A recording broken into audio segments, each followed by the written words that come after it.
Difficult conversations are the best conversations to have. Are they the easiest? No. Are they the most fun? No. Do you lose sleep at night the night before you're going to have them? I do. I have many a times. But so why are they the best? They're the best because they move things forward. So great leaders, great teams do not avoid difficult conversations. In fact, I encourage all of our leaders at Service Express to lean into those, lean into the difficult conversations. Why? Because it is truth telling, right? And you get out exactly what's on your mind. And as a leader, your team should know exactly where you stand and what you're thinking. Also, it gives your team a chance to get out exactly what's on their mind. Here's a news flash for you. They're not always going to agree with you when you lay out a difficult conversation or a difficult topic. They're difficult because a lot of times you're not on the same page, and that's okay. That is normal and happens all the time, all right? What's not okay is ignoring it, sweeping it under the rug, pushing it down the road, whatever you want to say, but not addressing it, right? You need to get out what's on your mind as a leader and allow your team to get out what's on their mind, right? And then address it and then talk about it. You know, we talk a lot also about great teams know how to fight. They know how to argue, like a great marriage.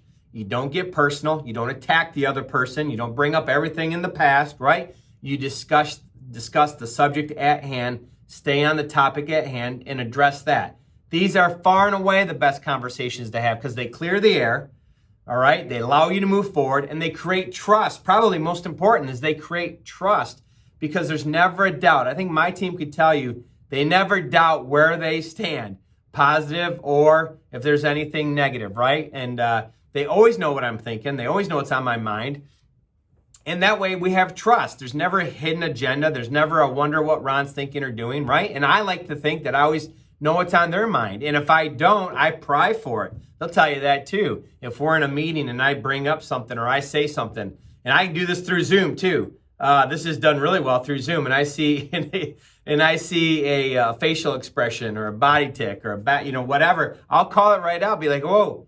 It doesn't look like you agree with me. What's going on? What's your thoughts? What are you thinking? Talk to me. Let's talk about this right now. Or we can talk about it individually. We can talk about it in front of the team. This creates great trust because everything's out in the open all of the time. So yes, they're difficult, right? Yes, they're not easy. Yes, if you're planning one, you might lose sleep over that, but they will save you from much more difficult conversations in the future. Trust me from experience, both my own and I've watched leaders within our company go through this. If you don't address them when they happen, and you don't have the difficult conversations, you are eventually going to have one. There is no doubt. You cannot avoid them forever. And the longer you go with them and the more things pile up, the harder that conversation is. Much more difficult down the road than it is as you address it when it comes up. And it usually is way worse down the road. So have those difficult conversations, lean into it. By the way, you don't have to be mad. They don't have to get mad. It doesn't have to be negative or anything like that. It's difficult, not negative. You're just talking, right? Talking through it. Do you argue sometimes? Of course you do. But you don't always argue. You're just bringing up things you might not see eye to eye on or what you're thinking, and then you move forward from there. So try it. See what you think. Gear up for it. I promise you, once you do it and you get used to it, there's no other way, and you'll feel so much better for so much longer by doing it, and it'll make your job easier down the road. So try it out. Let me know what you think.